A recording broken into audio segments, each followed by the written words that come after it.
Let's stop pretending. Africans don't magically become smarter when they get on a plane. They don't become more disciplined mid-flight. What changes is the environment, not the DNA. So here's my controversial take. Many Africans only unlock their potential once they leave home because home keeps fighting the very potential it wants.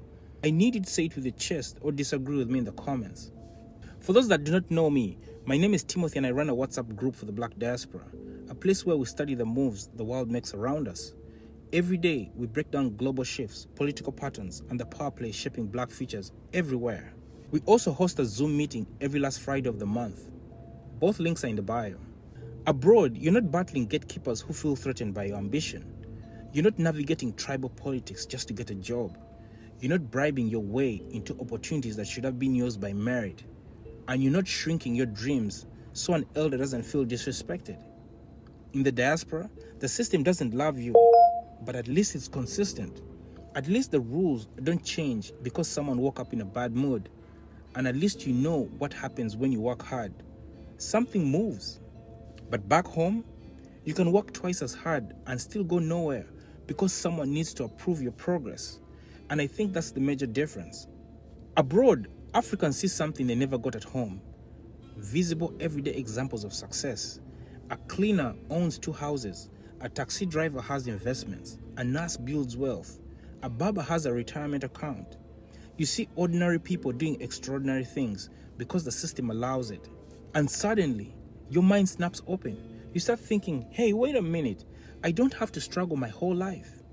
I don't have to beg a politician to create a job for me. And right there, you have your mindset shift. Meanwhile at home, people are still waiting for their governments. They're still waiting for jobs to be created. They're still waiting for someone to grant them permission to do anything.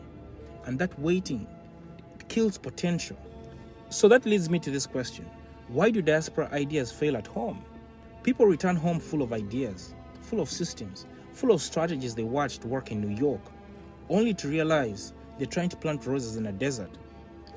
Africa requires African solutions. Western success is not a blueprint, it's a reference point. You have to Africanize the idea. You have to adapt it. You have to localize it. You have to strip out the parts that need stable infrastructure. You have to rebuild it around community, culture, rhythm, bureaucracy, speed, and reality. If you don't translate your success into the local language, it slowly dies. And then you have people complain, Africa is hard. No, you copied the Western concept instead of designing it for Africa.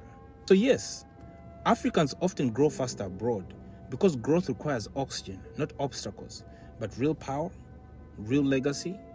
That happens when you can take that exposure and translate it into African terms. Growth abroad is the wake-up call. Growth at home is the test. If you fail the translation, you fail the mission. So that leads me to this question. Let's be honest. Do Africans abroad grow because the system is better or because Africans refuse to change? Drop your take below. Let's move.